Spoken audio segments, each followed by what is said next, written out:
안녕하세요. 저는 딸아이를 키우고 있는 돌싱녀입니다. 저는 약 8년의 결혼 생활을 정리하고 이혼을 하게 되었는데요. 제가 이혼을 하게 되는 그날 TV에서나 보던 천벌이 있다는 것을 깨달았네요. 모두들 제 이야기가 궁금하실 텐데 지겨운 서론은 이만하기로 하고 바로 시작해 보겠습니다. 재미나게 들어주세요. 저와 남편은 결혼 7년 차를 맞이하고 있던 부부였어요.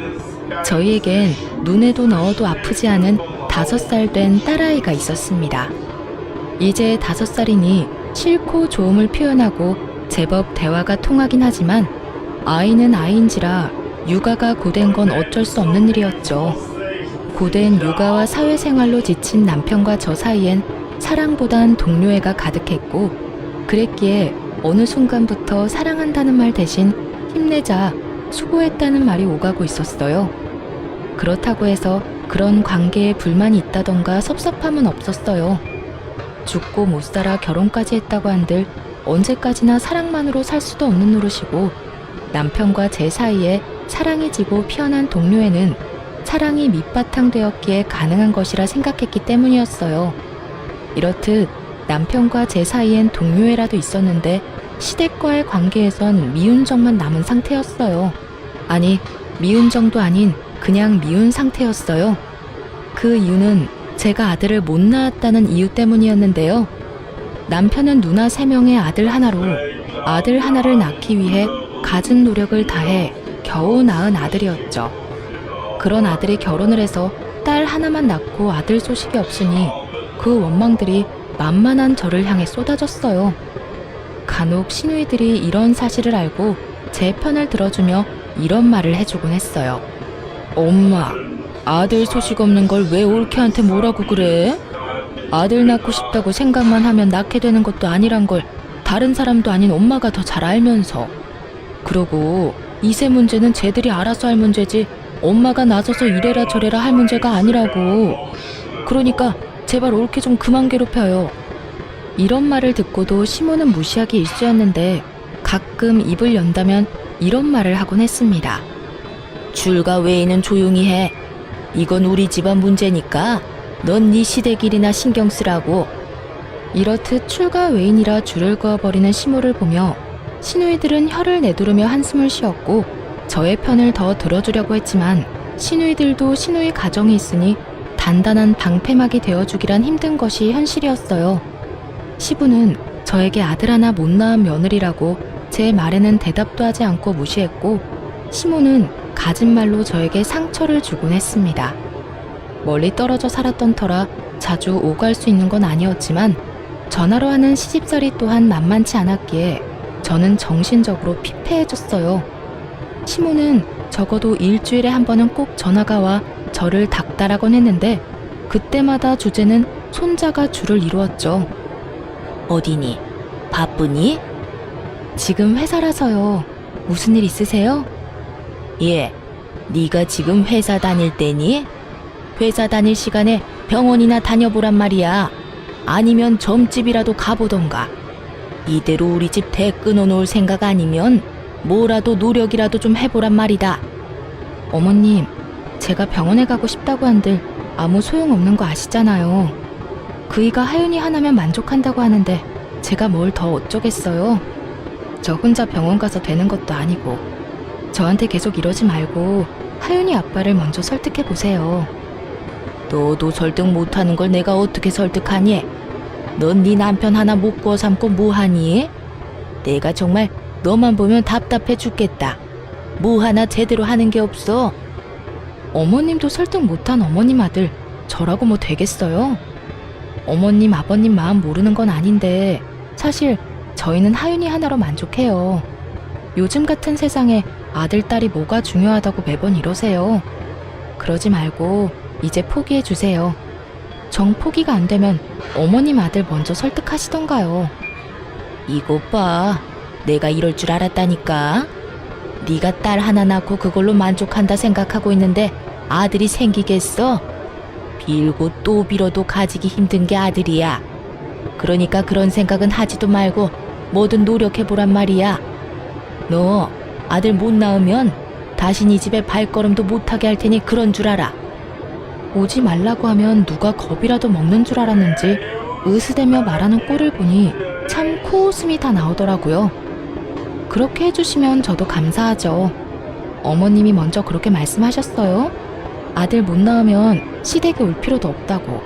시모의 으스대는 꼴에 마음의 소리가 나버렸고, 시모는 제가 그것만은 절대로 안 된다고 빌기라도 할 줄 알았는지 도리어 고맙다고 하는 제 말에 당황한 듯 말까지 더듬으며 되묻더라고요. 뭐야? 그렇잖아요. 아버님은 제가 무슨 말을 해도 들은 척도 안 하시고, 어머님은 제가 갈 때마다 말로 상처 주는데 저라고 뭐 가고 싶어서 간 시댁이었겠어요? 도리는 다 하고자 해서 갔던 거 아닐까요?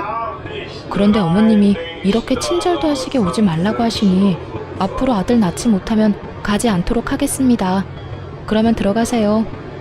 귓등으로 듣는 것도 하루 이틀이지 어느 순간부턴 저도 제 할 말은 하며 살게 되었고, 시모는 그때마다 파르르 하며 화를 냈지만 그 순간뿐 다시 연락이 오곤 했어요.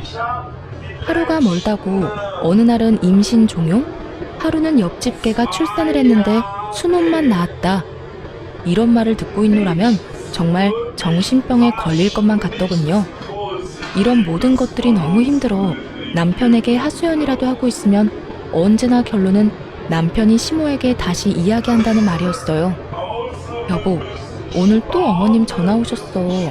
글쎄 오늘은 아들 못 낳을 거면 시댁에 오지도 말라고 하시더라. 그래서 안 간다고 하고 끊어버렸어.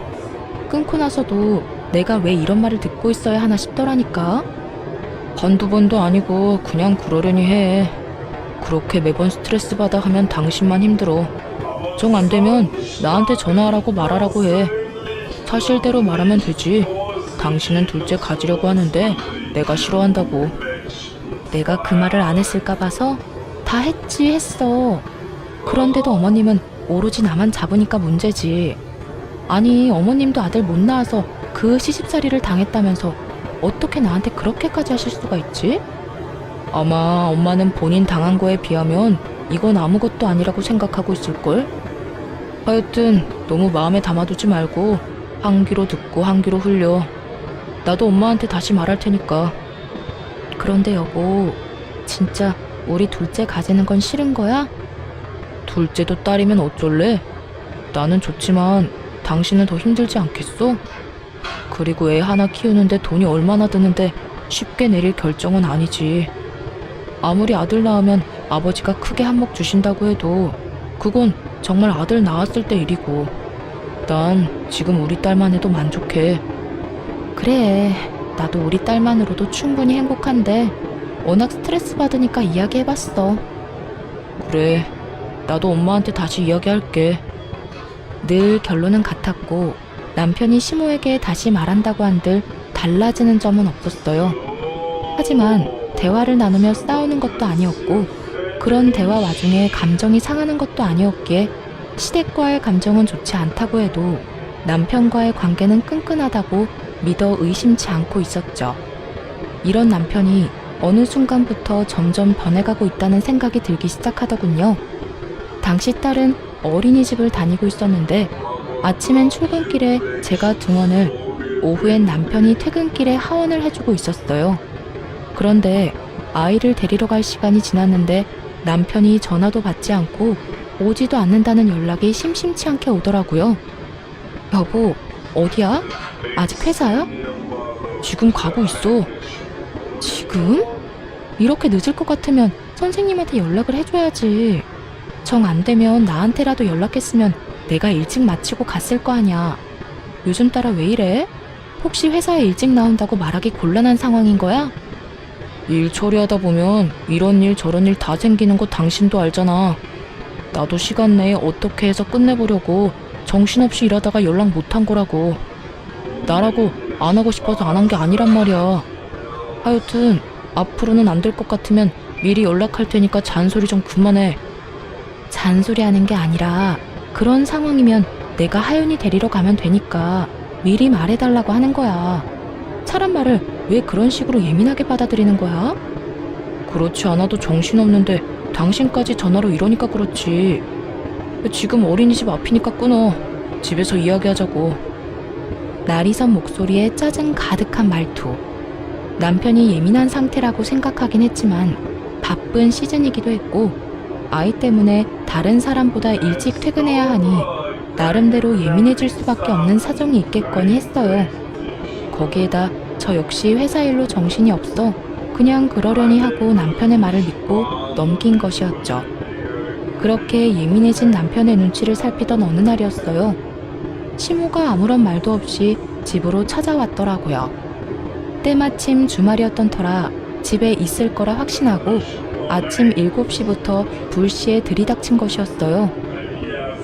어머님, 이 시간에 연락도 없이 무슨 일이세요? 아침부터 어디 갈 일은 없을 테니 연락도 없이 왔지. 하윤이는 일어나 있을 테고 우리 아들은 자니?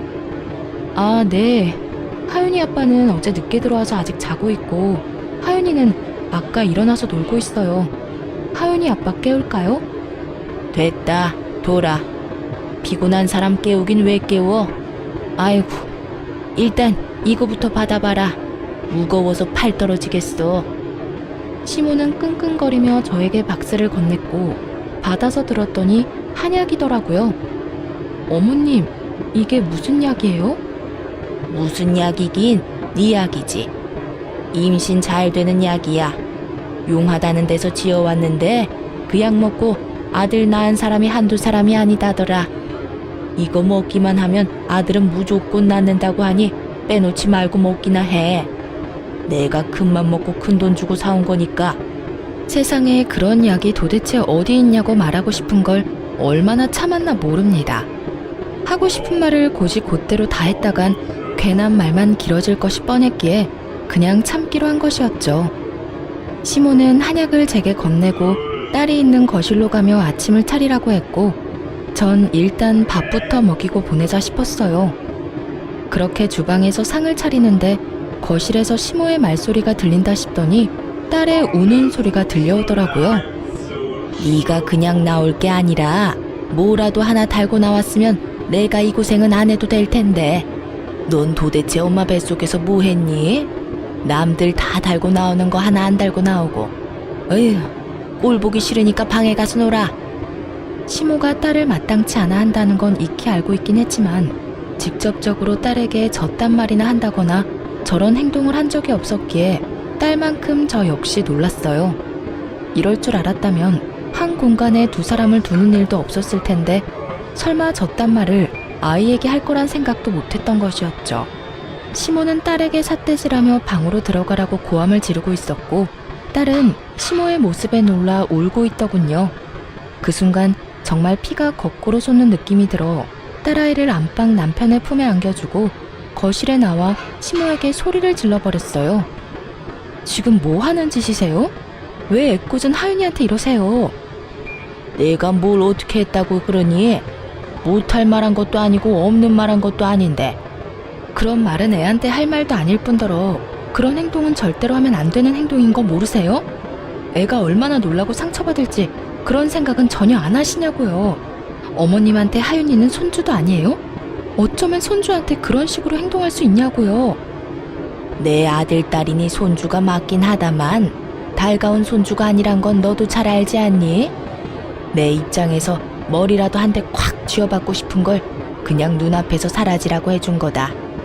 그러니까 네가 지금 나한테 화낼 게 아니라 고맙다고 해야 할 상황이다 이 말이야.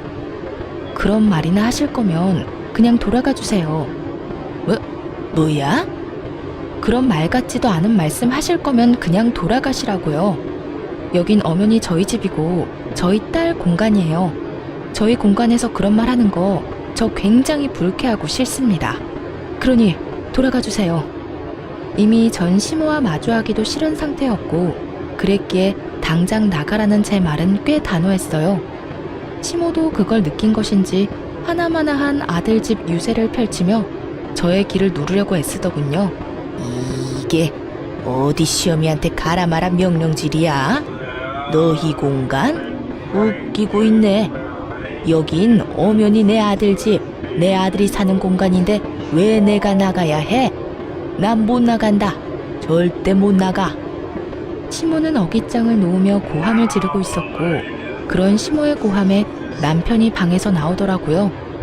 이미 잠에서 깨 울던 딸을 달래주느라 한껏 지친 모습으로 말이죠. 도대체 이 아침부터 이게 무슨 일이야? 엄마는 이 아침에 여긴 왜 왔어? 당신은 왜 아침부터 그렇게 화를 내는 거고?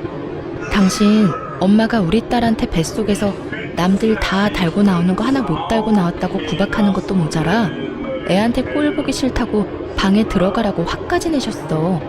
그 덕에 우리 하윤이는 지은 죄도 없이 혼나서 울고 난 다른 건 다 참아도 우리 하윤이한테까지 이러는 건 못 참아.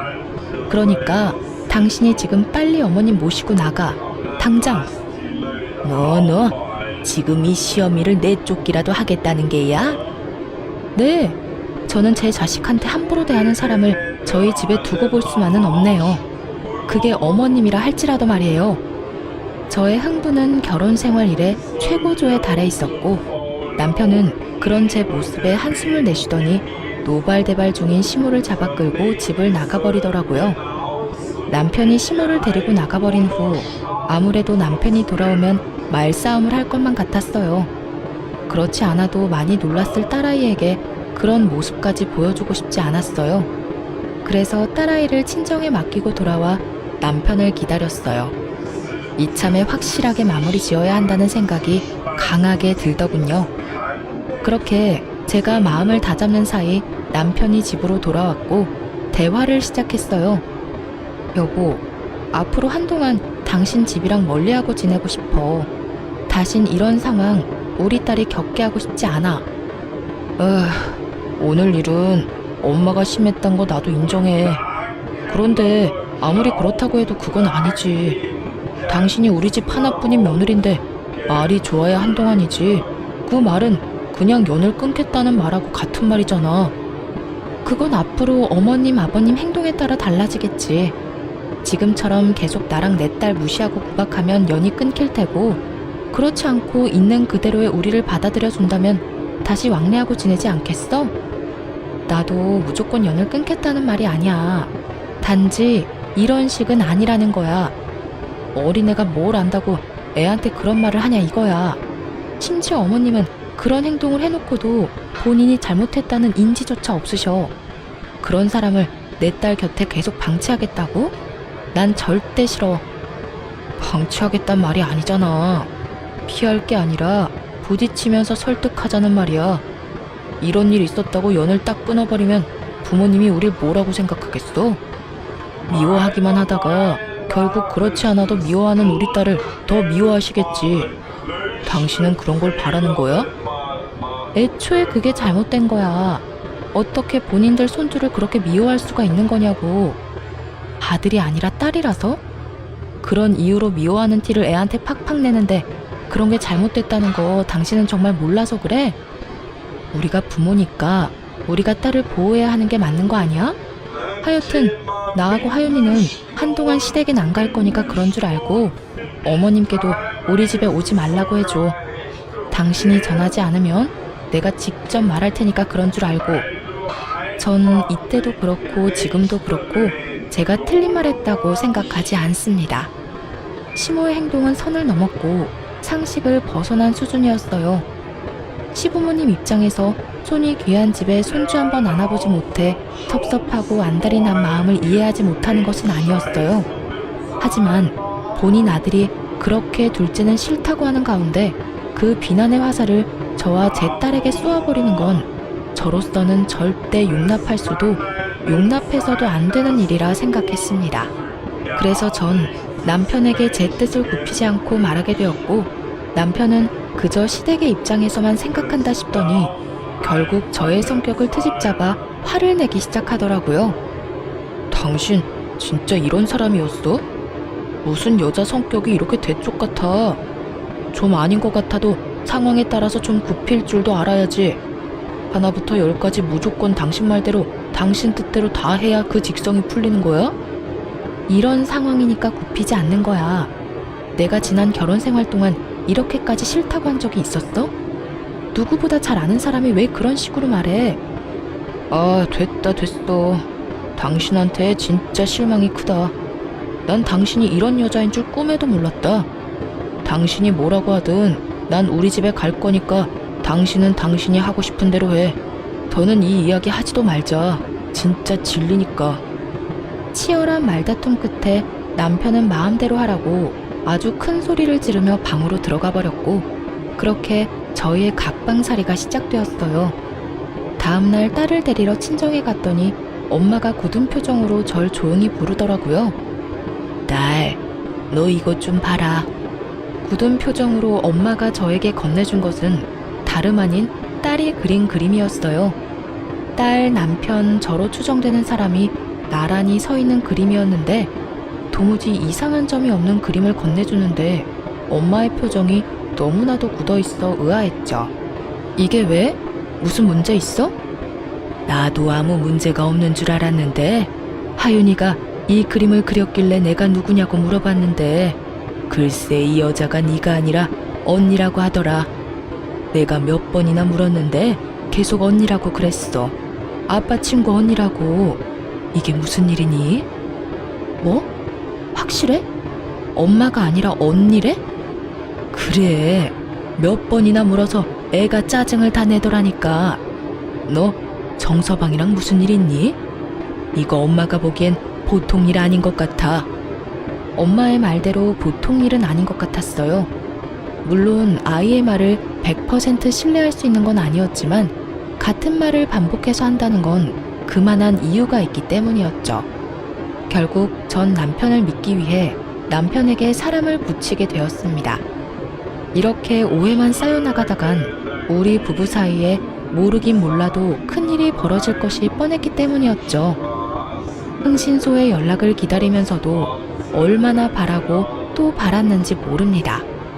제발 딸의 착각이기를, 제발 제 결혼 생활의 종지부를 이런 식으로 찍게 하지 말아달라고 말이죠. 하지만 저의 이런 바람과는 달리 흥신소에서 전해온 소식은 제 결혼 생활의 끝을 알리고 있었고, 제가 모르고 있던 현실은 정말 충격 그 자체였습니다. 안녕하세요, 사모님. 조사해본 결과 남편분은 외도를 저지르고 있는 것이 맞았습니다. 상대는 남편분이 다니고 있는 회사 근처 카페에서 일하는 알바생으로 나이는 25살이더라고요. 접근은 먼저 남편분이 했고요. 상간녀 역시 남편분이 유부남인 거 다 알고 있더라고요. 25살 어린 나이에 남편분을 정말 사랑해서 만나는 것 같지는 않고, 아마 남편분이 어느 정도 가진 것이 있다는 사실을 알고 관계를 유지하고 있는 듯 했어요. 상간녀 집안은 더 조사해봐야 알겠지만 그렇게 부유한 집안은 아닌 듯 하고요. 일단 여기까지고요. 더 알아내는 대로 연락드리겠습니다. 우연찮게도 상간녀의 나이는 25살이라고 하더라고요. 남편을 처음 만났을 때 제 나이가 25살이었는데 참 많은 생각이 오가더군요. 들어보니 남편이 이때껏 딸 어린이집에 갑자기 늦기 시작한 건 전부 상간녀 때문이었는데, 상간녀의 아르바이트가 끝나고 상간녀와 함께 딸을 데리고 간 것이었어요. 상간녀의 아르바이트 시간을 비교해보니 계산이 되더군요. 딸과 함께 남편과 상간녀가 찍힌 사진을 보는데 정말 치가 떨렸어요. 외도를 저지른 것도 치가 떨리는데 그 더러운 현장에 딸도 함께 데리고 있었다는 사실이 저를 더욱 화나게 했어요. 그 모진 순간들에도 저는 남편을 정말 믿었는데, 그랬기에 지금까지 버틸 수 있었던 것이었는데, 처음 안 순간부터 해서 지금까지 함께한 세월이 얼만데 어떻게 그런 우리의 시간을 이런 식으로 마무리하게 만드나 싶더군요. 남편에 대한 배신감은 생각보다도 컸고, 외도 사진들을 보며 얼마나 울고 또 울었나 몰라요. 연애 시절 저를 향하던 남편의 미소를 사진에서 보는 순간 전 아이를 위해서라도 이혼을 해야만 한다는 생각이 들더군요. 더는 남편에겐 저와 딸이 있는 가정은 필요 없어 보였으니까요. 그렇게 전 친정 부모님께 모든 사실을 털어놓고 딸을 부탁드리고 이혼 준비를 시작했어요. 증거가 명확한 덕분에 이혼 준비는 수월하게 진행되었고, 마무리가 될 무렵 상간녀를 찾아갔습니다. 어떤 여자인지 직접 보고 싶었거든요. 상간녀가 일하는 가게에 들어서는 순간 저를 알아본 상간녀의 표정이 순식간에 굳더군요. 저는 주문도 하지 않은 채 테이블로 가서 앉았고, 그런 제 테이블로 상간녀가 물을 가지고 와 맞은편에 앉더라고요. 무릎을 꿇고 비는 건 아니더라도 최소한 죄 지은 얼굴이라도 할 줄 알았는데, 예상과는 달리 상간녀는 당당하게 저에게 이런 말을 했어요. 남의 직장까지 왜 찾으러 온 거예요? 저한테 무슨 할 말이 있다고. 정말 뻔뻔하기가 하늘을 찌르지 않나요? 상간녀는 귀찮아 죽겠다는 표정으로 저에게 이런 말을 했고, 전 그런 상간녀를 쏘아보며 이렇게 말해주었어요. 몰라서 물어? 도대체 얼마나 뻔뻔한 인간이길래 유부남이나 만나고 돌아다니나 싶어 그 면상이나 보러 왔는데 생각보다 더 뻔뻔하네. 나 방금 깜짝 놀랐잖아. 너무 당당해서 내가 상간녀라도 된 줄 알았어. 제가 당당하지 못할 이유가 없잖아요. 말이야 바른 말이라고 남편 관리 못한 사람이 잘못이지 제가 무슨 잘못이 있겠어요? 전 그저 제가 좋아 죽겠다는 오빠 마음 받아준 것밖에 없다고요. 아, 그러니까 넌 유부남이든 말든 널 좋아 죽겠다고 하니 불륜을 저지른 것 뿐이라는 거네? 사랑은 죄가 아니다. 이런 말을 하고 싶은 거네? 그렇죠. 오빠가 그러는데 어머님이랑 아버님이 손주 기다린다고 하더라고요.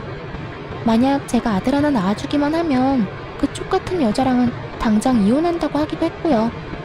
나이도 어리겠다, 자궁도 건강하겠다. 낳다 보면 그깟 아들 하나쯤은 시간 문제 아니겠어요? 그러니까 험한 꼴 당하기 전에 스스로 물러나요. 같은 여자로서 걱정되어서 하는 말이에요. 걱정? 참 감동적이네. 가정 있는 남자 만나느라 그렇지 않아도 바쁠 텐데 내 걱정까지 해주고 말이야. 그런데 어떡하지? 난 네 걱정 따위는 필요 없는데. 내 앞에서 자존심 세워봤자 소용없어요. 그렇게 아득바득 노력해봤자 어차피 그쪽은 나한테 남편 뺏긴 불쌍한 여자일 뿐이니까요. 그러니 내가 한 말 너무 고깝게 듣지 말고 새겨들어요. 아, 그리고 내가 그쪽한테 위자료 많이 챙겨주라고 우리 오빠한테 잘 말해둘 테니 애 키울 돈 걱정은 하지 말아요. 나 그렇게까지 못된 사람은 아니거든요. 찾아올 때만 해도 조용히 있다가 가려고 했는데 상간녀 하는 꼴을 보니 그냥 가선 안 될 일이더군요. 남의 가정을 파탄으로 몰고 간 주제에 당당해도 너무 당당한 꼴을 짓밟아줄 필요가 있다고 생각했어요. 그래서 전 그대로 자리에서 일어서 상간녀의 뺨을 내리쳐버렸어요. 양쪽 뺨 다 말이죠. 갑자기 일어난 상황에 가게 한 모든 시선은 저희에게로 향했고, 전 상간녀를 향해 이렇게 말해주었어요. 뭘 그렇게 봐. 네가 내 남편을 빼앗아 갔는데 이 정도는 해야 내 속이 풀리지 않겠니? 위자료? 잘 말해주면 좋지, 나도. 그런데 내 위자료는 내가 알아서 잘 받아낼 수 있으니까 걱정하지 마. 참고로 너한테도 받아낼 생각이니까. 너도 돈 준비하는 게 좋을 거야. 금액이 네 생각보단 꽤 클 거야. 그러니까 넌 돈 준비나 똑바로 하고 아들 낳을 준비나 해. 너도 나처럼 아들 못 낳으면 네 오빠가 또 바람 피울지 누가 알겠니? 그럼 나는 이만 가볼 테니까 그딴 쓰레기 같은 집안에서 다 같이 한번 잘 썩어봐. 상간녀는 저를 노려보며 부들부들 떨고 있었고, 전 그런 상간녀를 뒤로한 채 집으로 돌아왔습니다. 소파에 앉아 얼얼한 손을 식히고 있는데 화가 난 남편이 집으로 들어와 저에게 따져 묻기 시작하더군요. 야, 너 꼭 거기까지 찾아갔어야 했어? 너랑 내 문제인데 왜 M&A를 찾아가서 그 곤욕을 겪게 만들어? 그 순간에도 남편은 제가 외도 사실을 안 것 자체에는 관심조차 없었고, 그저 상간녀가 겪게 된 상황만 불만이 가득해 보이더라고요. 정말 오만정이 다 떨어진다고 그러죠? 저는 남은 정이 없다고 생각했는데 그렇지 않았는지 노발대발 남편을 보고 있는데 정이 뚝뚝 떨어지는 느낌이 들었어요. 이게 어떻게 너랑 내 문제만 돼? 그리고 곤욕? 나는 내 남편과 내 딸의 아빠를 잃게 생겼어. 그런데 그까짓 일이 곤욕이래? 그래, 네가 오늘 찾아가서 그 난리를 피워준 덕분에 유진이 일자리도 잘리고 얼굴까지 못쓰게 됐더라. 네가 때렸다며? 그러면 내가 거기까지 그냥 인사만 하려고 간 줄 알아? 그리고 똑바로 알기나 해. 딱 2대 때렸어. 그 2대로 걔 얼굴이 못쓰게까지 됐다고 하면 걔 얼굴에 문제가 있는 거야. 알겠어? 진짜 못쓰게 만들어주려다가 겨우 참은 사람 그만 건드려. 진짜 이해가 안 돼서 하는 말인데 지금 당신이 뭘 잘했다고 나한테 큰 소리야? 지금 무릎 꿇고 제발 이혼해달라고 빌어야 하는 상황인 거 몰라? 너 지금 내가 이혼 안 해주면 이혼도 못해. 배운 만큼 배웠다는 사람이 몰라서 이렇게 내 앞에서 당당한 거야? 내가 바람 피운 것까지 다 알게 됐는데 당신이 나랑 계속 살겠어? 그럴 리가 없잖아. 그동안 허투루 산 건 아니었나 보네. 그건 아는 걸 보니 말이야. 그래, 나 이혼할 거야. 그런데 그냥 편하게는 이혼 못 해주지. 원하는 게 뭐야? 양육비 다 필요 없으니까 이 집 나한테 넘겨. 위자료도 물론 줘야 할 거고 나 상간녀 소송도 할 거니까 그런 줄 알아. 뭐? 이 집을 넘기라고? 그게 말이나 돼? 이 집 살 때 내 돈도 절반 들어갔고 그 절반만 넘기는 건데 뭐 그렇게 쪼잔하게 굴어. 이 이혼 하루라도 급한 사람은 내가 아니라 너 아니니? 얼른 그 여자랑 살림 차리고 아들 하나 낳아야 할 거 아니야. 그 여자는 그런 삶을 원하는 것 같던데. 남편은 고민하는 듯 싶더라고요. 집을 넘기는 것이 아깝긴 하지만 25살의 어린 상간녀를 잃는 것이 더 아까웠던 남편은 결국 저의 뜻대로 해주기로 했습니다. 정말 최악 중에 최악이지 않나요? 딸의 면접 교섭권도 포기하고 오로지 어린 여자 하나에 미쳐서 모든 것을 넘겨버리는 그 꼴이 말입니다. 그렇게 미쳐준 덕에 저는 제가 원하는 걸 다 가지긴 했지만 한심한 마음이 드는 건 어쩔 수가 없더라고요. 어쨌든 저는 이혼을 진행하게 되었고 상간녀 소송도 진행해 위자료를 받을 수 있었어요.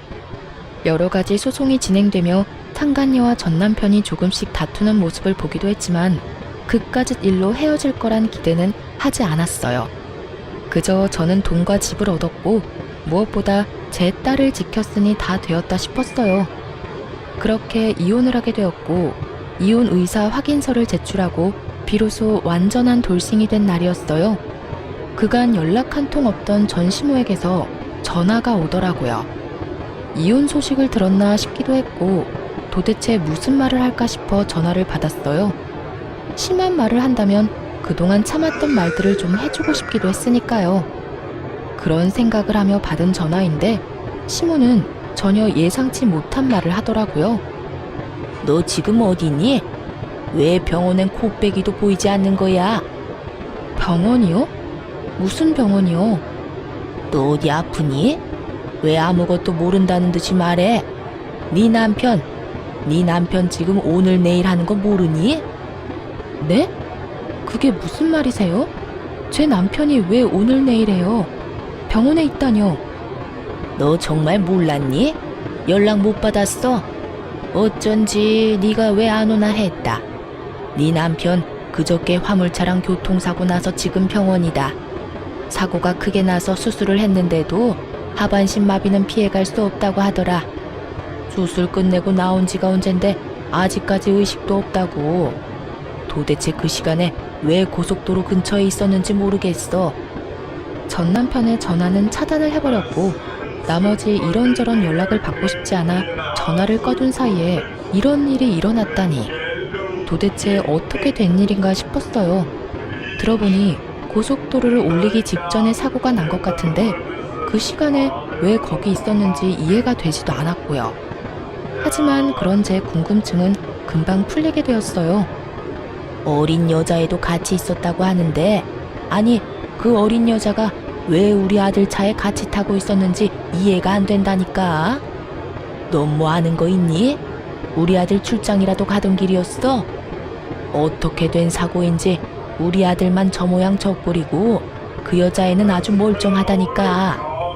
겉모습은 타박상밖에 없는데 뇌를 다친 건지 입은 꼭 다물고 있어서 내가 답답해 죽겠다. 너 언제 병원 올 거니? 지금 당장 올 거지? 오는 김에 하윤이도 좀 데리고 오려무나. 혹시 아니? 딸 목소리라도 들으면 정신이 돌아올지. 그래요. 전 남편은 저와의 이혼을 기념하기 위해 상간녀와 여행을 떠나던 도중 사고가 난 것이었어요. 생각보다 크게 난 사고에 남편은 하반신 마비가 되어버렸고 상간녀는 크게 다치지 않아 의식이 돌아오긴 했지만 신분 상승의 꿈을 눈앞에 두고 무산되어 버리자 그 충격에 입을 다물고 있었던 것이었어요. 전 아무것도 모르고 딸아이까지 들먹이며 당장 병원으로 오라는 시모에게 모든 사실을 알려주기로 했어요. 어머님, 아니, 아줌마, 저 이제 아줌마 며느리 아니에요. 무엇이 어쩌고 저쩌고 해? 아줌마? 며느리가 아니야? 네, 저 오늘부로 이혼 확정나서 서류도 다 정리됐고요. 이제부터 아줌마 며느리는 제가 아니라 거기 입 꼭 다물고 있는 그 어린 여자애가 아줌마 며느리예요. 말이 되는 소리를 해라. 저 젊은 여자애가 왜 내 며느리야? 너 지금 어디 아프니? 그렇지 않고서야 그런 말도 안 되는 소리를 해. 아줌마 능력 좋은 아들이 글쎄 25살짜리 여자랑 산다고 가정을 버렸지 뭐예요?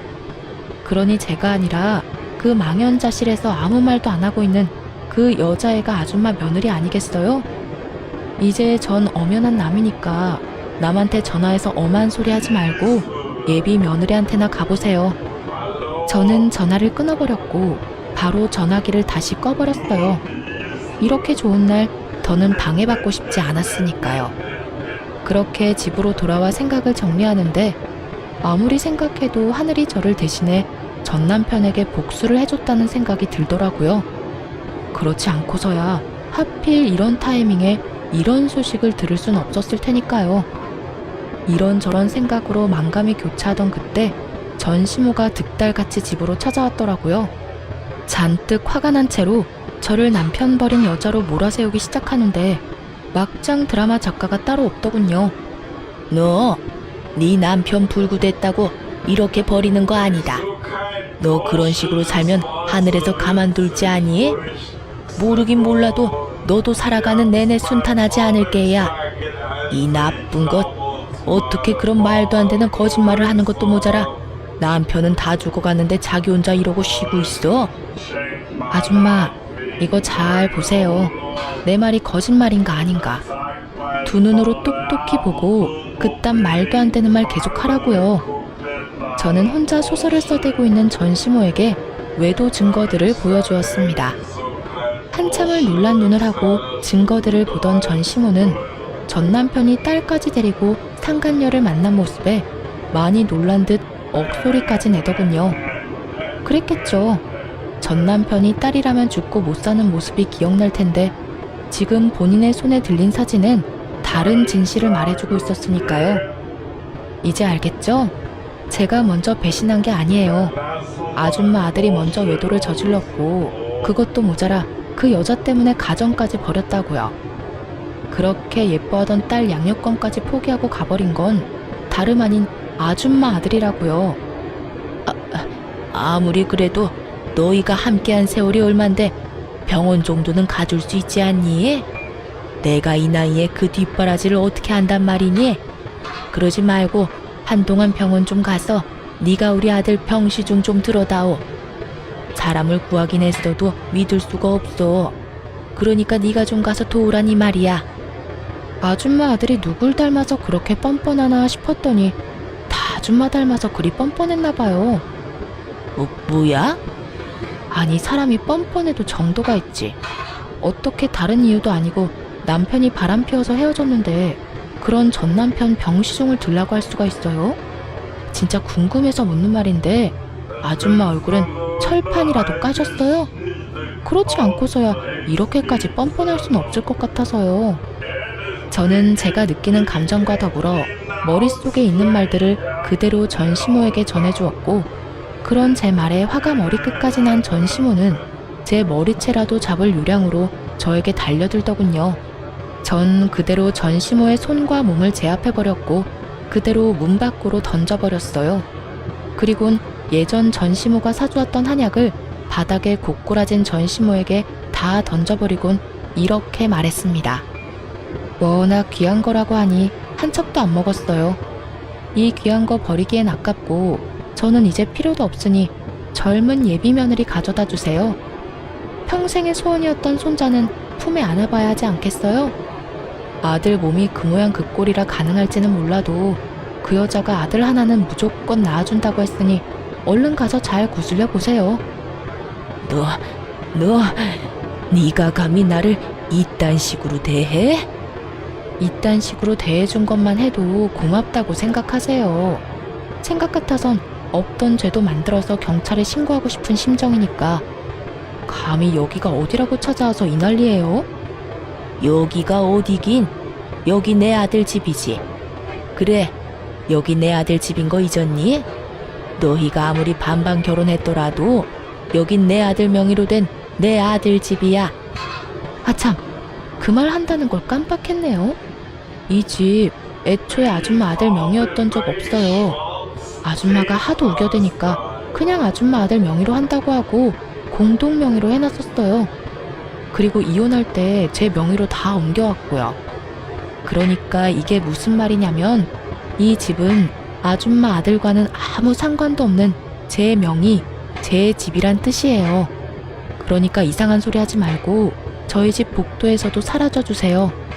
여기에서 이러고 있는 것도 꼴 보기 싫으니까요. 저는 그대로 문을 닫아버렸고 한동안 밖은 전 시모의 난동으로 인해 시끄럽더라고요. 하지만 그것도 잠시 신고정신 투철한 주민 여러분 덕분에 전 시모는 쫓겨나듯 아파트를 떠나게 되었어요.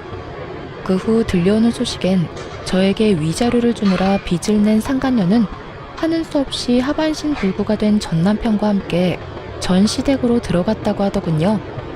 하지만 전 시모와 전 시부는 큰맘 먹고 들어간 상간녀를 아들 불구로 만든 재수없는 년이라고 하며 쉼없이 상간녀를 괴롭혔고 상간녀의 방패막이 되어야 할 전 남편은 폐인이 되어 그 모든 것을 방치했다고 하더군요.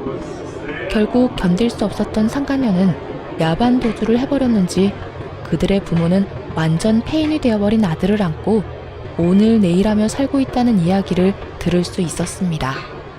이 모든 이야기를 어떻게 알았냐고요? 상간녀가 전 시댁을 떠나던 날 밤 저에게 전화가 왔더라고요.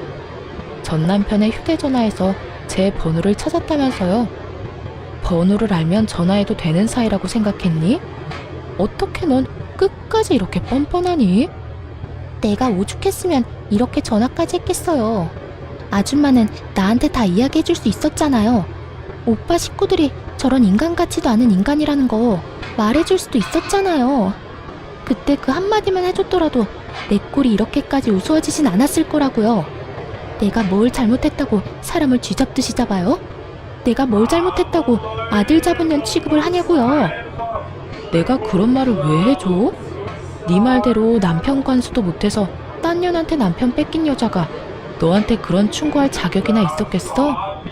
그리고 네 인생 네가 꼬아놓고 왜 엄한 사람 탓을 해? 정신 차려 이 한심한 거사. 어린 나이 하나 믿고 남자 홀릴 땐 언제고 이제 와서 뭐가 어쩌고 저쩌고 해? 왜 말을 안 해줬냐고? 아직 험한 꼴 덜 당했지. 인생 더 나락으로 가게 한번 만들어줘봐. 네가 어디 있는지 어디서 뭘 하는데 어떻게 해서든 알아내서 실시간으로 네 시엄마한테 다 알려줘봐. 이 여자가 진짜 미쳤나? 그러기만 해요 여기. 내가 진짜 가만 안 있어. 그러니까 피차 귀찮은 일 만들지 말고 연락 좀 하지마. 알겠어? 그 후론 정신 나간 상간녀에게 연락이 오는 일은 없었고 그 대신 예전 시부모가 집으로 찾아오더군요. 전 문도 열어주지 않았고 그 후 집을 이사해버렸어요. 집을 옮기는 김에 친정도 이사하게 되었고 큰 집을 사 함께 지내고 있습니다. 어느새 초등학생이 된 딸은 마음이 아프지만 다행스럽게도 아빠를 찾는 일은 거의 없어요. 크면서 아빠를 찾는 일이 생길 수도 있겠지만 제가 많은 사랑을 주며 키운다면 딸도 모든 사실을 잘 이해하고 넘길 수 있을 거라 생각하고 있어요. 처음 전 남편의 외도 사실을 알았을 때 이혼을 다짐하면서도 딸 때문에 고민하지 않았던 건 아니었어요. 이혼녀 딱지는 괜찮지만 이혼녀의 자식이라는 딱지는 딸에게 지게 하고 싶지 않았기 때문이었죠. 하지만 그런 걱정과 그런 우려가 무색하기도 딸은 밝고 건강하게 자라고 있고 이혼에 대해서도 천천히 조금씩 잘 받아들이는 것 같아 여러모로 다행스러운 요즘이네요. 앞으로도 딸에게 더 많은 사랑을 주고 더 많은 시간을 함께 보낸다면 조금이라도 아빠에 대한 부재를 메워줄 수 있지 않을까 합니다. 이로써 저의 사연도 끝이 났습니다. 함께 해주신 모든 분 감사합니다. 다들 건강하세요.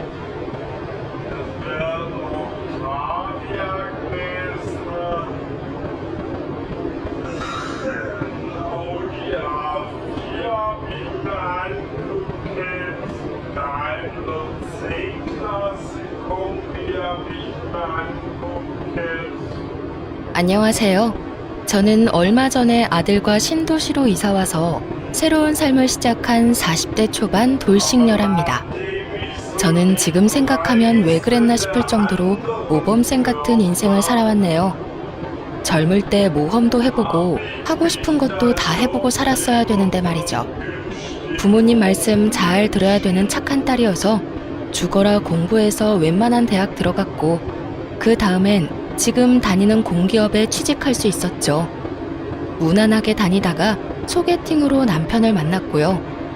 연애 몇 번 해보질 않아서 그냥 나 좋다는 남편이랑 결혼까지 진행을 했어요. 불타는 연애도 제대로 못 해보고 살았으니 이렇게 심심한 인생이 어디 있나요? 이렇게 꽉 막히게 살아왔던 삶이라 이혼은 저한테 진짜 큰 모험이자 시련이었어요. 하지만 이혼 확정나고 새 삶을 사는 지금은 너무나 후련하고 행복하네요. 저의 다시 태어난 사연 한번 들어보실래요?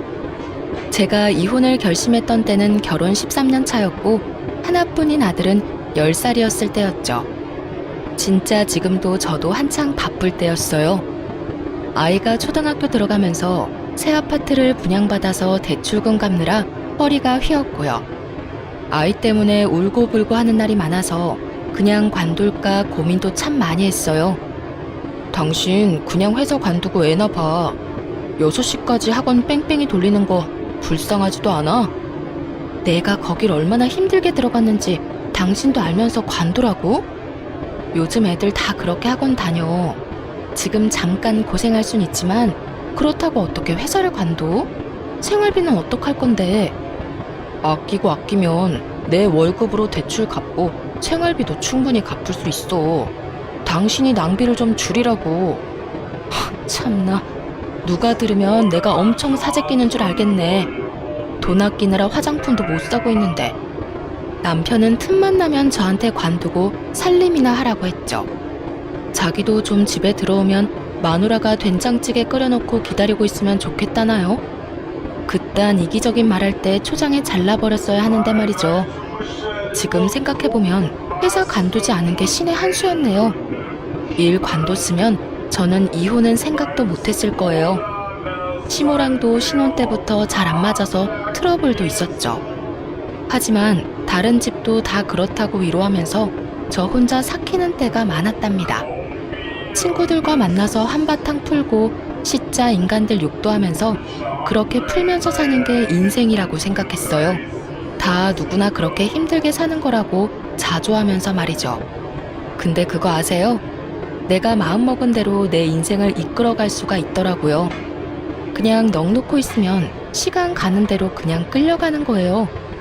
신혼 때부터 시모가 저를 가장 괴롭혔던 건 2가지였는데요. 하나는 시도 때도 없이 집으로 오라고 부르는 것과 제사며 명절이며 누구 생일잔치까지 끊임없이 음식을 해대는 점이었죠. 그리고 김치며 반찬이며 게장이며 엄청 많이 해서 주변 사람들한테 나눠주고 엄청 생색내고요. 사람들 불러서 맨날 집에서 뭐 해먹이려고 안 달래고요. 전생에 수락간 무술이었나 왜 그렇게 남들 대접 못해서 안달인지 모르겠더라고요.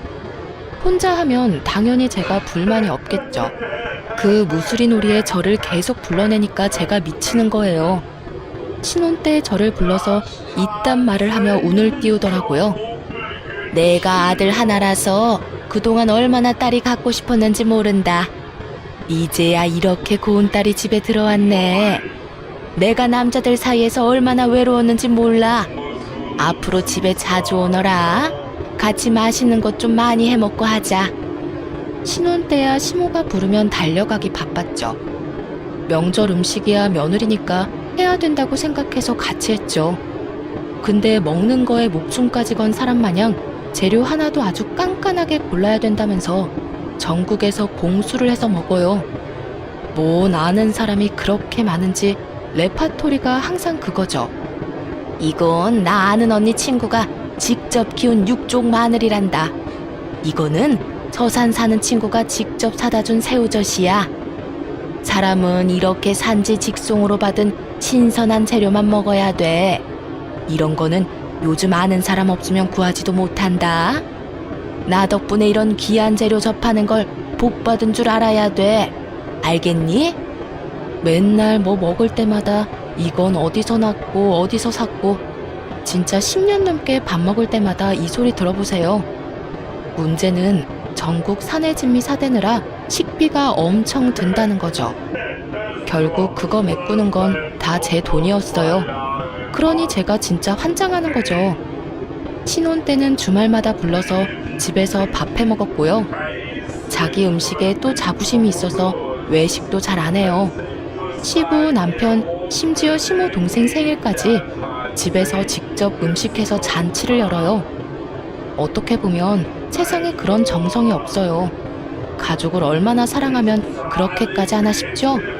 그런데 제 생일에도 제가 직접 시댁에서 음식하고 상 차려서 먹었네요.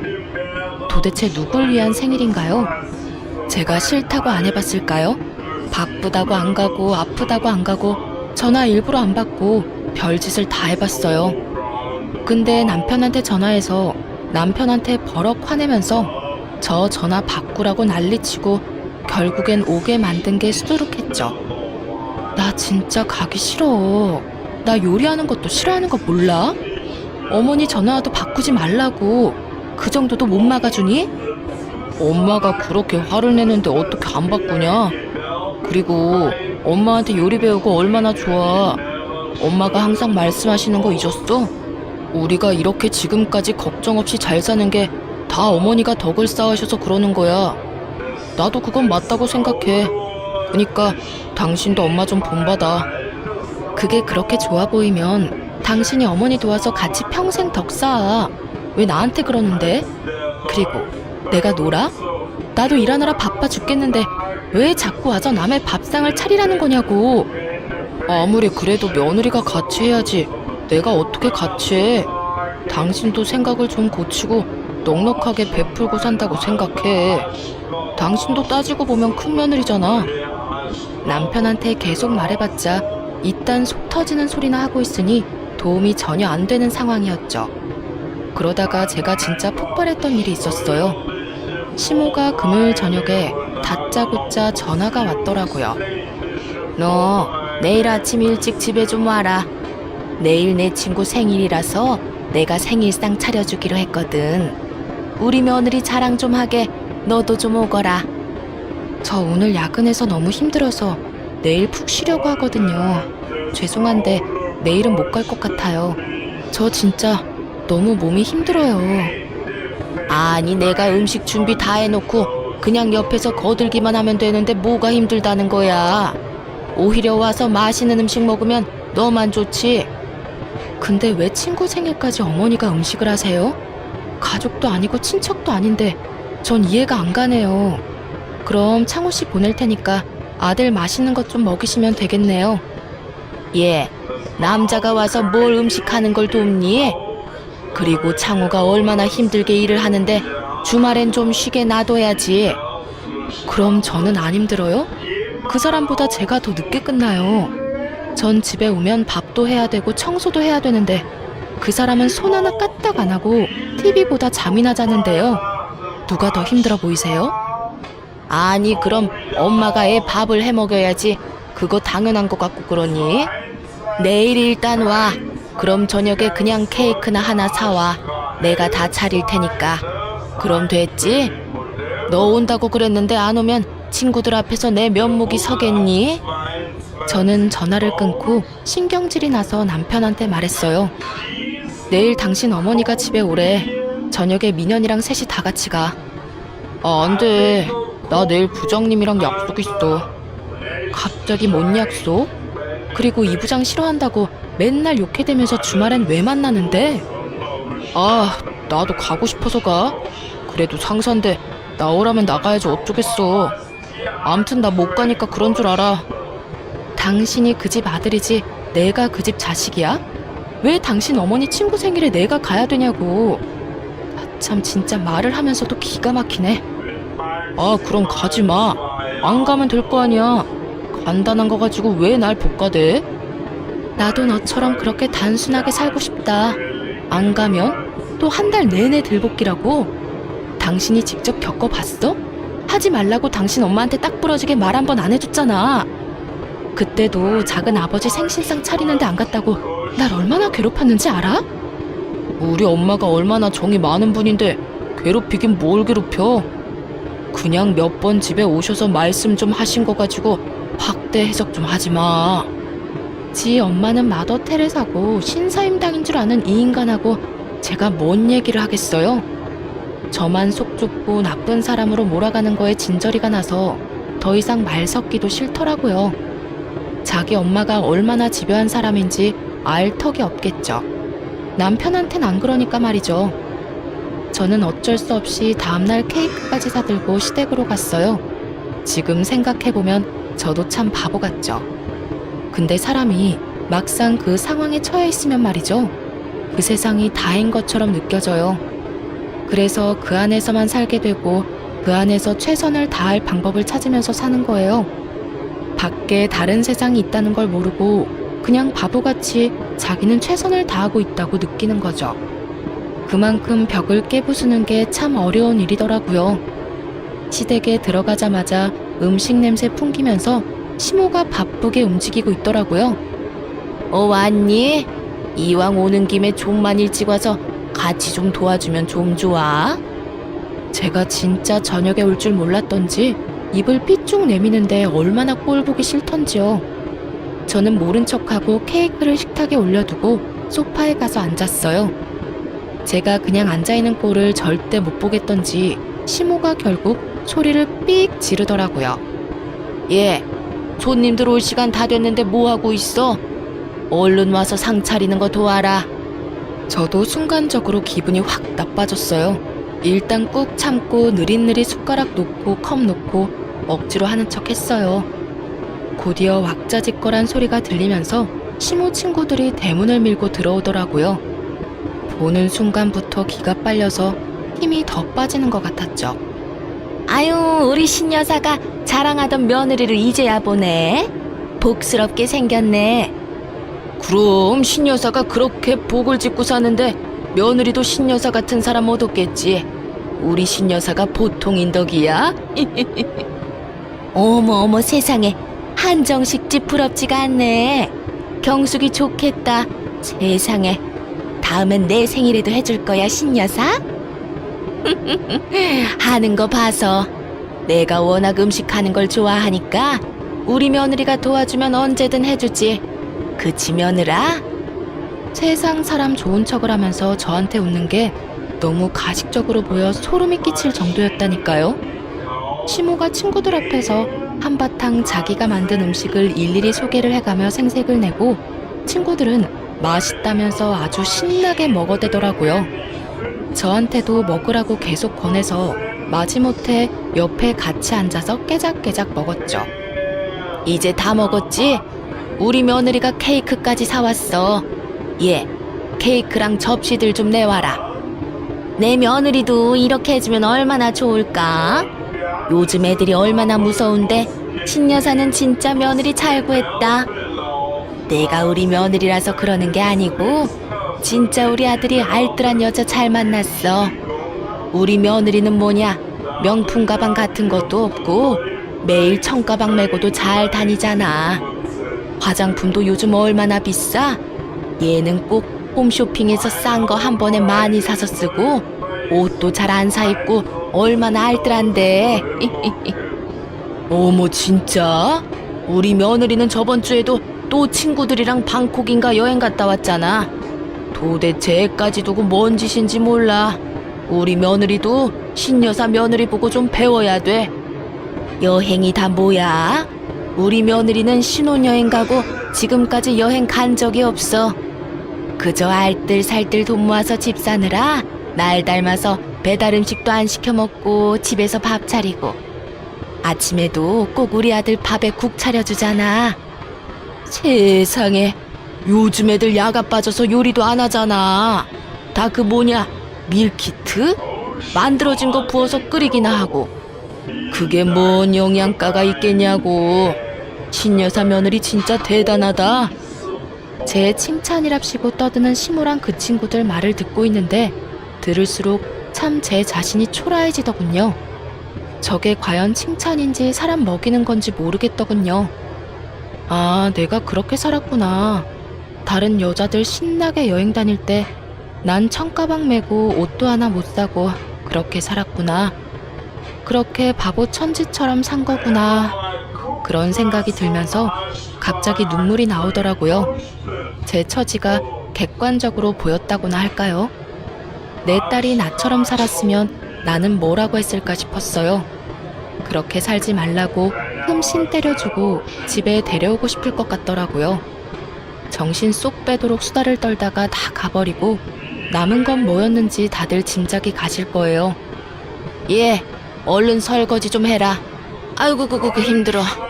어제부터 음식 했더니 어깨가 천근만근이다. 교자상 3개에 가득 찬 빈 그릇과 쓰레기들, 저걸 치우라고 저를 불러들인 거죠. 눈에 불이 파바박 튀고 열이 확 받았죠. 제가 분명히 어제 야근해서 몸이 힘들다고 하지 않았어요? 그랬더니 저한테 보양식 먹으러 오라면서요. 근데 지금 이 많은 걸 제가 다 치우라고요? 아니 그럼 늙은 시어미가 하니? 잘 먹었으니까 시어미 좀 도와주면 어디 덧나냐? 친구들 앞에서 그렇게 칭찬을 해줬는데 얘가 바로 돌변을 하네. 네, 칭찬인지 욕인지 모르겠는 말 잘 들었고요. 어머니가 생각해보세요. 만약 딸이 있었으면 딸이 그런 소리 들었으면 기분 좋았겠어요? 우리 엄마가 들으셨으면 아주 이를 갈면서 저 집으로 데려갔을 것 같거든요. 아니 칭찬만 했는데 난 네가 왜 이러는지 전혀 모르겠다. 싹싹하고 알뜰하다고 말한 게 잘못이니? 어머니가 한 칭찬이라는 거는 하녀한테나 하면 딱 맞겠더라고요. 저도 이젠 좀 야가 빠진 그 드센 며느리들처럼 살려고요. 어머니가 차린 거 어머니가 치우세요. 그리고 앞으로 뭔 음식 한다고 저 부르지 마세요. 정 손이 급하면 직접 돈 써서 도우미 부르시라고요. 어머머 얘, 너 어디 가니? 이렇게 해놓고 어디 가? 당장 못 와? 저는 시모가 악을 써서 불러대던 말던 현관문을 박차고 나가버렸어요. 들고 갔던 그놈의 청가방도 갑자기 너무 꼴보기가 싫어서 핸드폰만 빼고는 그냥 가는 길에 쓰레기통에 버려버렸답니다. 이 나이 되도록 남들 다 갖고 있는 100만 원짜리 명품 가방도 하나 없다니 인생 참 잘못 살았죠. 저는 그 길로 가장 유명한 명품 매장에 찾아가 명품백도 하나 질러버렸답니다. 따지고 보면 제 월급의 반도 안 되는 가격인데 이까짓 것쯤이야 저를 위해 못 쓰는 게 말이 되나요? 시모 때문에 뭉개졌던 자존심이 좀 회복되는 것 같더라고요. 집에 들어갔더니 남편이 저를 보자마자 쏘아대더군요. 도대체 어떻게 된 거야? 어머니가 전화 오셔서 울고불고 난리 나셨어. 어머니 도와드리지도 않고 그냥 밥만 먹고 나와버렸다며? 솔직히 막말로 장모님이었어도 당신이 이렇게 했을까? 미워도 싫어도 다 도와줬을 거 아니야. 그래, 우리 엄마니까 미워도 내가 했겠지. 그럼 어머니는 왜 아들 불러서 하지 나한테 그래? 당신이 자식이잖아. 당신은 왜 가서 안 하는데? 어머니가 울면서 전화했으면 나 같으면 얼른 달려가서 설거지 다 해주겠다. 그걸 지금 말이라고 해? 당신은 며느리잖아. 며느리 도리가 있는 건데 지금 뭐 하자는 거냐고. 당장 전화해서 잘못했다고 해. 아니, 이 쇼핑백은 뭐야? 당신 가방 샀어? 그래, 니네 엄마가 하도 그지 같은 청가방 들고 다니는 걸 동네방네 자랑하길래 우리 엄마 보기 부끄러워서 하나 샀다. 다른 남편들은 생일 때마다 백을 사주느니 값비싼 반지를 사주느니 한다는데 너는 알사탕 하나 사다 준 적이나 있니? 네가 하도 안 사줘서 내가 내 돈으로 샀다 왜? 제가 열이 확 올라서 악을 써대니까 남편이 놀랐는지 주춤하더라고요. 저는 남편을 확 밀치고 안방으로 들어가서 문을 확 잠가버렸답니다. 그 후로 시모의 전화를 받지 않아 버렸어요. 매일 10통씩 오는데 제가 절대 안 받으니까 횟수가 줄긴 하더라고요. 그렇게 한두 달 정도 지났어요. 곧 추석이 다가오니까 혼자 명절 음식 해야 될까봐 저한테 매일같이 메시지 보내고 난리를 치더군요. 갈까 말까 고민하는 동안 결국 추석이 코앞으로 다가왔더라고요. 퇴근한 남편 손에 아주 큰 보자기 상자가 들려있더군요. 얼굴은 아주 싱글벙글해서 자랑을 해댔죠. 여보, 이것 좀 봐. 최상급 송이버섯이야. 이거 엄청 귀한 거라고. 회사 후배가 구해줘서 엄청 힘들게 구한 거야. 이거 엄마 갖다 드리면 진짜 좋아하시겠지? 워낙 귀한 식재료 좋아하시잖아. 그니까 한마디로 당신 집에 가져갈 추석 선물이라는 거네? 그럼 우리 친정에 드릴 건 어딨어? 이거 한 상자 구하기도 진짜 힘들었어. 그리고 장인 장모님은 먹는 거에 별로 관심 없으시지 않나? 우리 엄마는 좀 유난이시잖아. 그래서 일부러 구한 거지. 우리 부모님도 송이버섯 좋은 거 아시고 드실 줄 아셔. 그럼 이거 반 나눠서 드리면 되겠네. 이거 몇 개 안 되는데. 나누긴 좀 그렇지. 장인 장모님은 내가 다른 선물로 준비할게. 됐지? 작년 설처럼 우리 부모님한텐 김 한 박스 갖다 주려고? 당신 집에 한우 갖다 줄 때 우리 친정은 회사에서 받은 스팸 세트 주고 김 상자 주는 게 어디 하루 이틀이야? 당신 그렇게 살면 벌 받아. 알아? 이번엔 절대 그냥 못 넘어가. 이 송이버섯 우리 부모님한테 다 드리던지 아님 반 나눠서 드리던지 결정해. 안 그러면 그냥 이혼하자. 이참에 갈라서고 각자 집에 잘하면서 살자고. 너 자꾸 이혼 소리 하는데 누가 겁날 줄 알아? 나도 너랑 사는 거 지겨워. 애 때문에 참고 사는 거지. 너 여자로 보이지도 않아. 비켜. 쓸데없는 소리 하지 말고. 남편 놈은 제가 가져갈까봐 무서웠는지 상자를 들고 그대로 나가버리더라고요. 뻔하죠 뭐. 지네 집에 얼른 갖다 주려는 거죠. 저는 친정에 뭐 보내드리면 마음 한편이 걸려서 시댁에도 꼭 똑같은 거 사드렸거든요. 용돈도 똑같이 드리고 시댁에 더 줬으면 더 줬지 모자라진 않았단 말이에요. 근데 남편이란 작자는 명절 때나 친정에 가는 정도지 안부 전화 한 통 한 적이 없어요. 왜 이렇게 저는 다 손해를 보고 살아야 되는지요? 결혼해서 애 낳고 사니까 제가 다 감수하고 살면 나중에 늙어서 저한텐 도대체 뭐가 남는 걸까요? 저는 결국 추석 때 안 갔어요. 시모랑 그 친구들이 말한 얌체 같은 며느리들처럼 저도 혼자 제주도로 여행 가버렸죠. 친정 부모님한테 나 좀 쉬고 온다고 아들 맡기니 저를 물끄러미 보시더니 얼른 가서 푹 쉬고 오라고 하시더라고요. 이게 얼마만에 혼자 간 바다인지 아무것도 안 하고 바다만 바라봐도 정말 좋더군요. 공항에서 그동안 꺼놨던 핸드폰을 켜니 남편이랑 시모한테 전화가 100통은 넘게 와 있었어요. 그러거나 말거나 더 이상 무서울 것도 없고 거리낄 것도 없는 저였답니다. 제가 집에 들어가니 남편이 아주 난리를 치더라고요. 너 진짜 미쳤구나? 너 바람났어? 어떻게 감히 며느리가 명절에 집을 나가? 우리 어머니 너 때문에 쓰러지셨었다. 아니 왜? 가족끼리 오손도손 송이 잘 구워 먹으라고 일부러 빠져준 건데 나랑 민원이 없었으니까 배부르게 잘 먹었겠네. 너 고작 지금 그 송이 때문에 이 난리를 부린 거야? 고작? 당신은 10년 넘게 나랑 우리 친정에 이딴 짓을 했어. 참다 못해 이제 터진 거라는 생각은 왜 못해? 앞으로 나 어떤 부당한 일도 안 참을 거니까 당신도 처신 잘해. 야, 어떻게 사람이 이렇게 확 변하냐? 아주 무섭다 무서워. 이젠 우리도 젊은 사람들처럼 반반 결혼 생활 확실히 하자고. 나만 살림 다 하고 생활비 다 내고 애까지 다 보는 짓 이젠 안 할 거야. 말 나온 김에 이번 주말에 나 약속 있으니까 당신이 민원이랑 시간 좀 보내. 저는 토요일에 징징 우는 소리를 하는 남편놈을 칼같이 외면하고 밖으로 나왔어요. 딱히 계획은 없었지만 혼자 카페도 가고 영화도 한 편 보니까 정말 좋더라고요. 그동안 왜 이런 문화생활 하나 못 즐기고 아등바등 살았는지 제 지나간 인생이 너무 서글펐어요. 저녁쯤 집으로 들어갔는데 세상에 누굴 봤는지 아시나요? 시모가 제가 우는 소리를 듣고 화들짝 안방에서 나오고 있더라고요. 어머니가 웬일이세요? 근데 안방에서 뭐 하세요? 어? 아니다. 아니 넌 또 어딜 나갔다 왔니? 창호가 하도 급한 일이 있다고 해서 내가 민현이 봐주러 왔다. 애미라는 게... 그럼 설마 지금 어머니한테 민현이 맡겨두고 그 사람이 나갔단 말이에요? 너 요즘 마음에 안 드는 거 알고 있지? 추석에 안 온 건 내가 봐줄 테니까 앞으로 정신 좀 차려라. 나도 얼른 집에 가야 되니까 일단 오늘은 이 정도만 하마. 시모는 저를 째려보더니 확 나가버리더라고요. 이 인간이 제가 그렇게 말해도 정신 못 차리는 걸 보니 진짜 정남이가 뚝 떨어졌죠. 심지어 새벽까지 술을 퍼마시고 들어왔어요. 어쩔 수 없이 다음날 한바탕 해야겠다고 생각하고 있었는데요.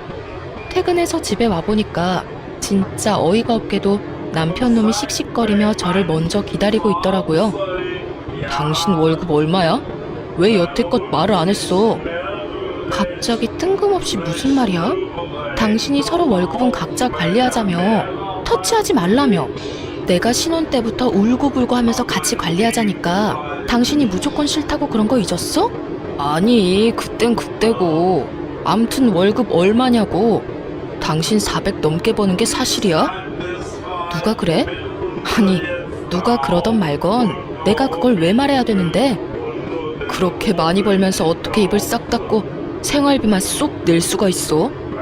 내가 아파트 대출 이자에 보험료에 차 할부도 다 갚고 있잖아. 내가 400 넘게 번다고 누가 그러냐고. 설마 어머님이야? 어제 안방에서 나오더니 설마 안방 다 뒤진 거야? 지금 그게 중요해? 네가 400 넘게 벌면서 지금껏 대출이자 한 푼 안 내고 너 혼자 잘 먹고 잘 산 게 문제지. 남편이 제 월급 내역서 찍은 사진을 보여주더군요. 시모가 안방을 뒤지던 중에 제가 정리해뒀던 월급 내역서를 발견하고 남편한테 바로 찍어서 보낸 거죠.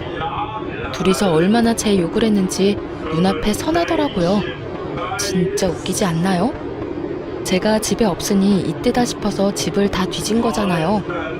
도대체 뭘 찾아내려고 그런 건지 소름 끼치더라고요. 민원이 한 달 학원비가 얼마나 드는지 알기나 해? 내가 생활비랑 학원비랑 학교 경비 다 내잖아. 한 달에 민원이한테 드는 돈만 150이야. 거기다 생활비 쓰고 나면 10만 원도 안 남아.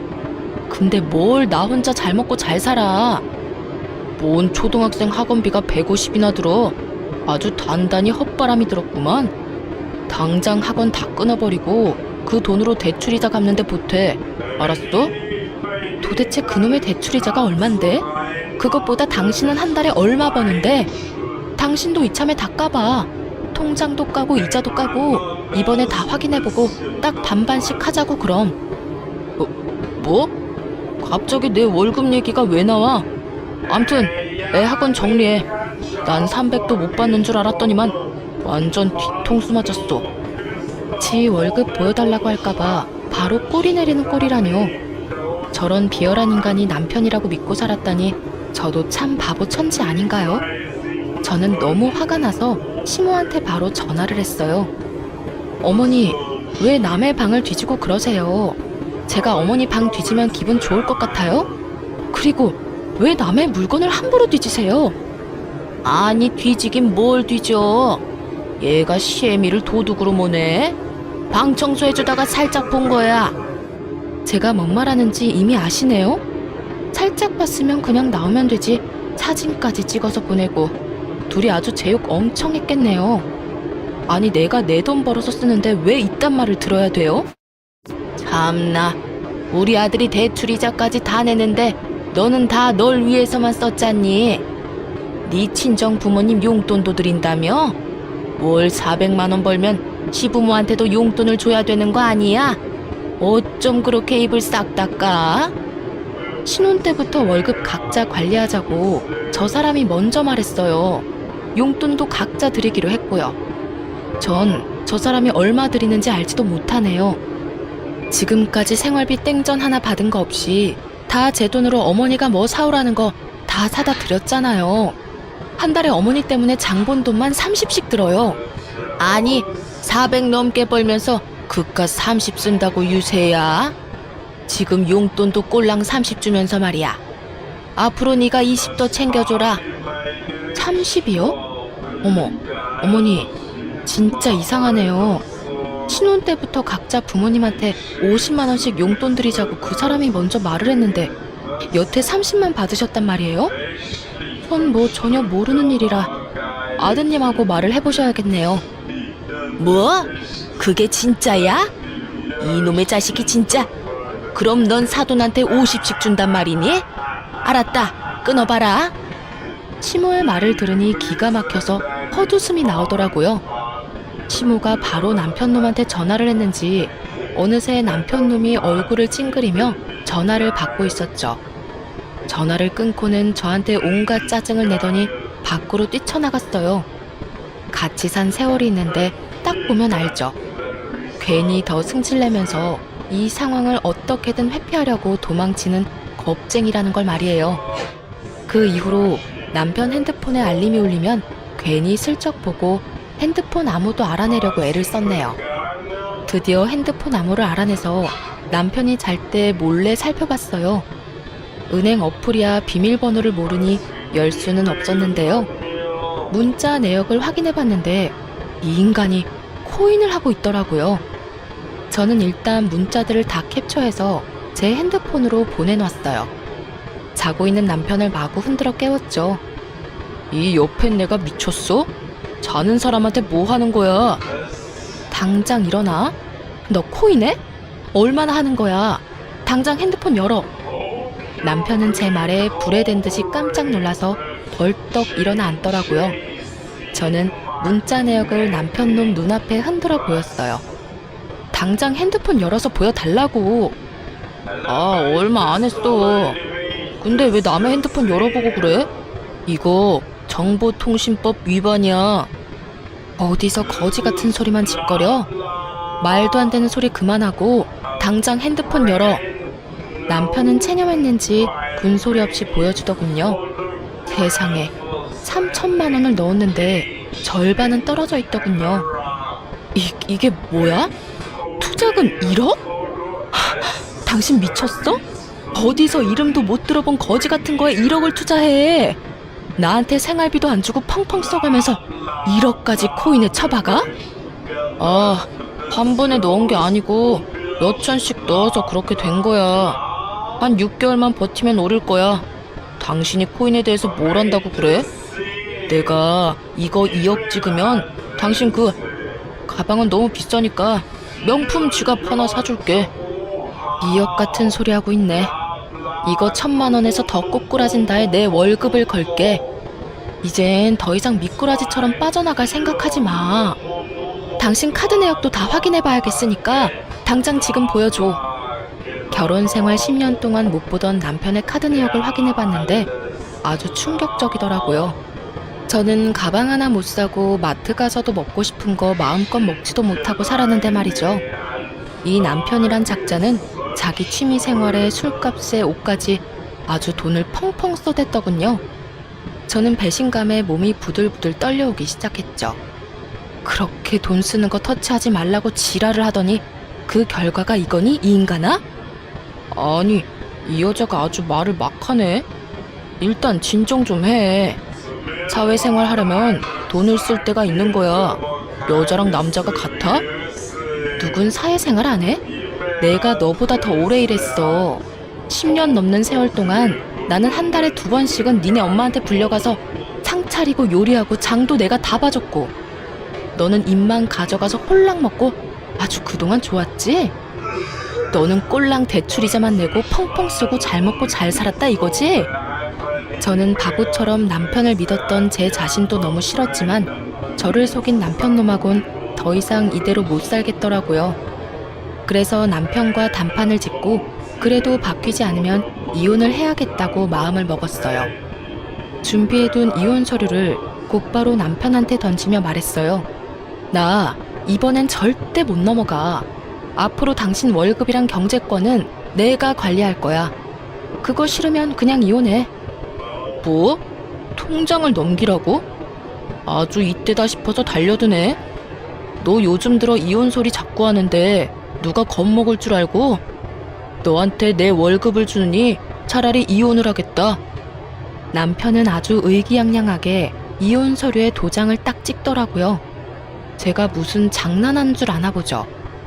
지금 이거 도장 찍으면 진짜 이혼이야. 절대 취소하거나 물을 수 없어. 생각하고 행동해. 너나 미안하다고 잘못했다고 이혼 안 한다고 울고불고 하지 마. 난 내 통장 내놓느니 너랑 안 살아. 너처럼 돈돈거리는 여자 아주 지긋지긋했는데 먼저 이혼하자니까 내가 고맙다야. 그렇게 이혼 도장 찍고 한 달 정도가 흘렀어요. 저도 남편한테 말 한마디 안 하고 지냈고 남편도 말 한마디 안 꺼내는 숨 막히는 상황이었죠. 마치 폭풍 전야처럼 조용하다가 드디어 마지막을 장식할 사건이 터졌죠. 맞아요. 시모가 또 일을 벌였더군요. 이번 주 일요일에 좀 건너오거라.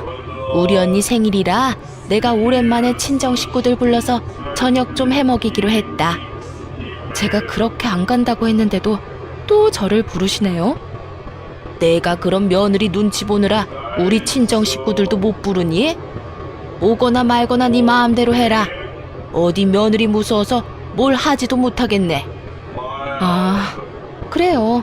그럼 제가 하나뿐인 며느리인데 당장 가야죠. 이번엔 제가 한번 어머니 대신해서 제대로 차려볼게요. 장도 제가 다 볼 테니까 어머니는 아무 걱정 마세요. 어머, 그게 진짜야?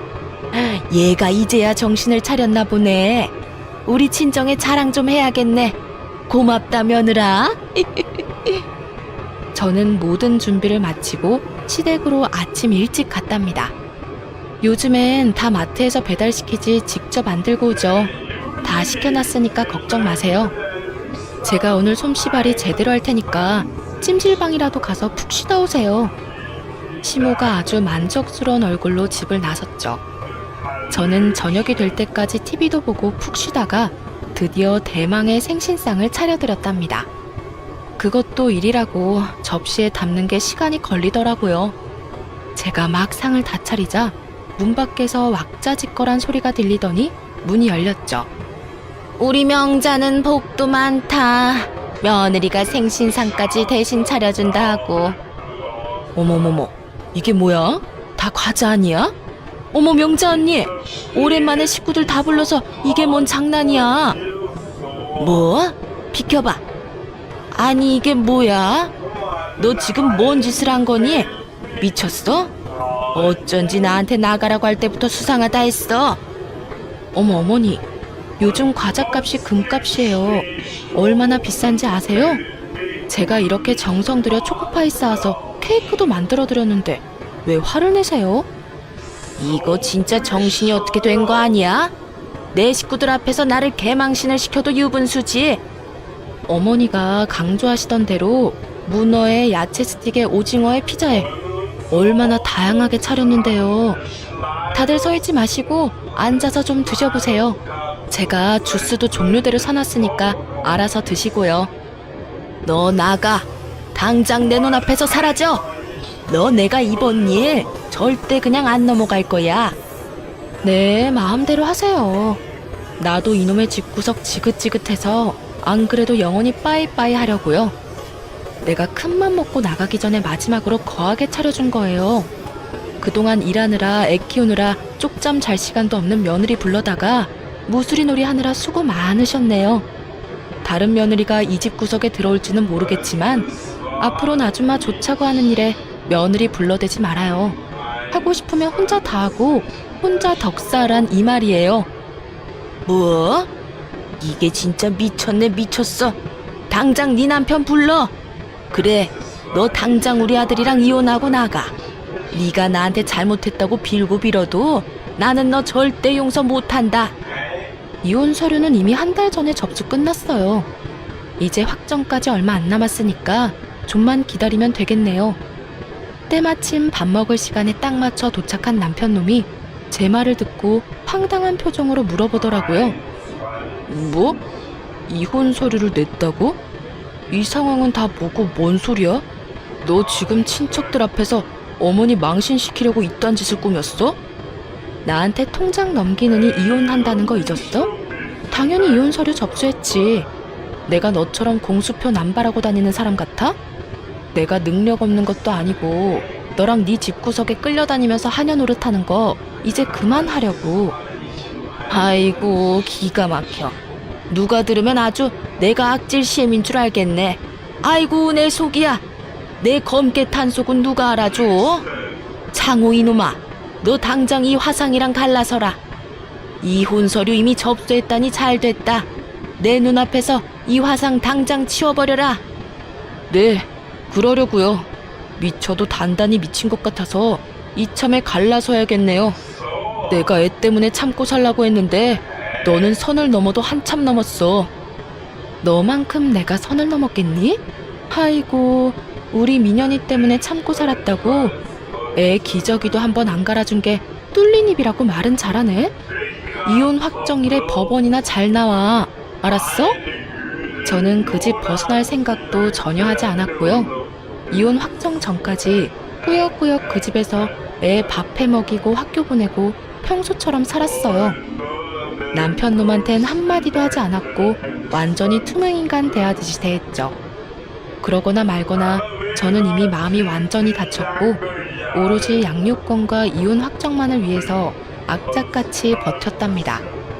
남편이 끝까지 지가 친권도 갖고 아이도 키운다고 말도 안 되는 억지를 부려서 참 골치는 아팠어요. 근데 시모가 대뜸 집으로 찾아와서 한 소리 하더군요. 꼴에는 저 상처되라고 일부러 온 것 같은데 뭐 오히려 저를 도와주는 형국이 되었답니다. 이 화상하고 아직까지 붙어 살고 있어? 이러다가 또 흐지부지 이혼 안 한다고 하기만 해봐. 너는 당장 집으로 들어와서 살아. 뭐가 좋다고 여기서 이러고 있어? 그리고 민현이도 키우라고 줘버려. 그래도 애는 엄마가 키워야 된다. 넌 더 잘난 여자랑 보기 좋게 재혼해버려라. 아 어머니, 쓸데없는 소리 할 거면 가요. 내가 알아서 할 테니까. 가긴 어딜 가?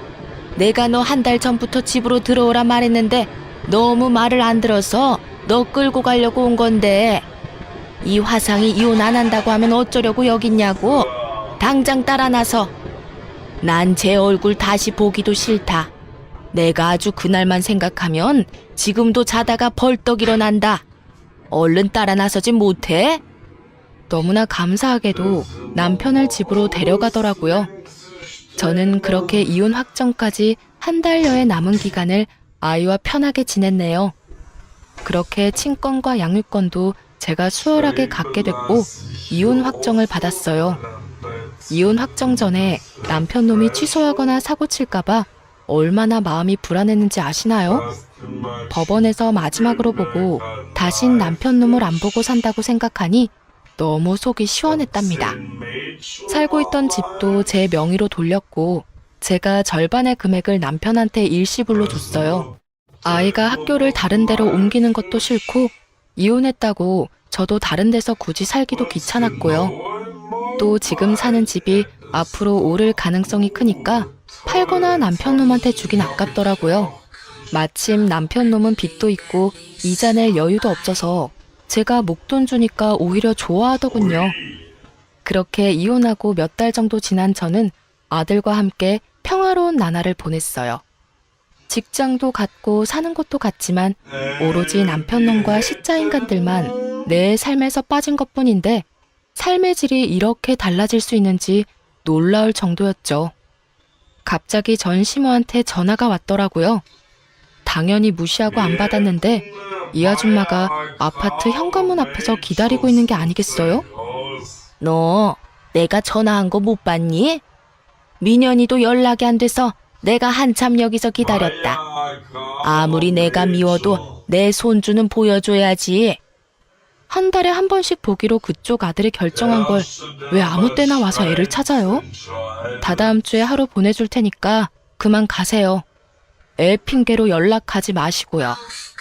예, 너 창호가 빚이 2억이라는 거 알고 있었니? 그거 알고 이혼한 거 아니야?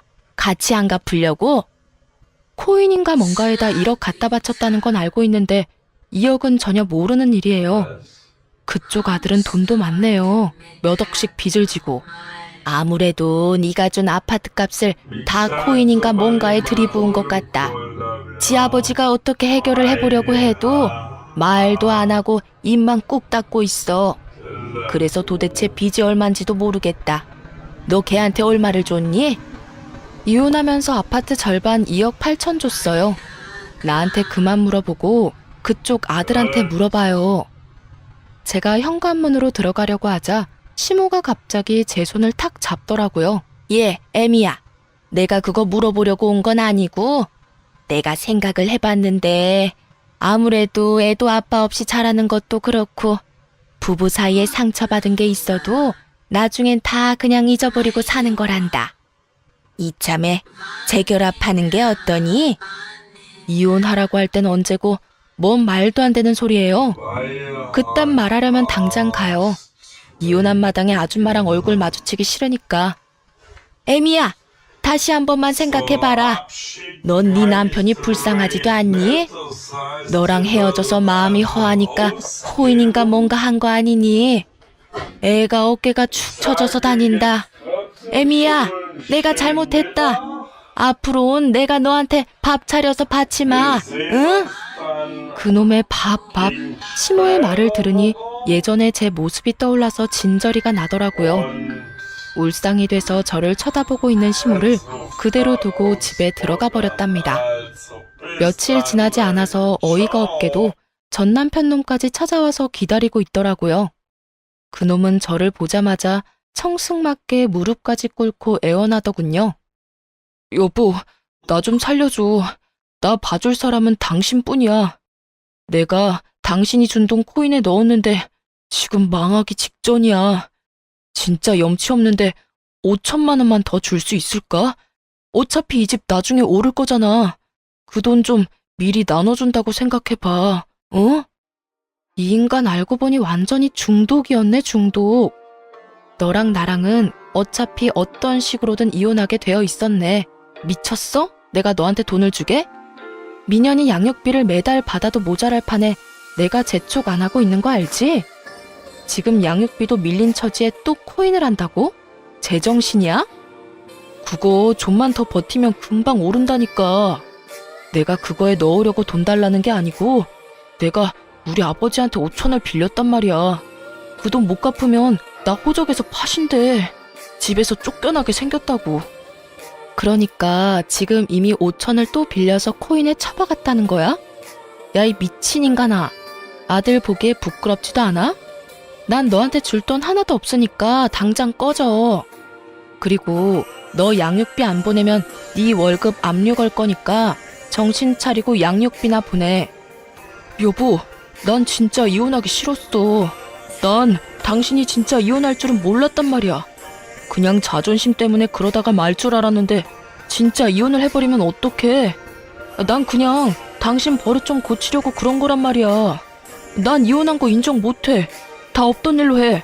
그냥 모르자고. 이런 머저리를 남편이라고 믿고 산 내가 미친년이지. 야, 인간아.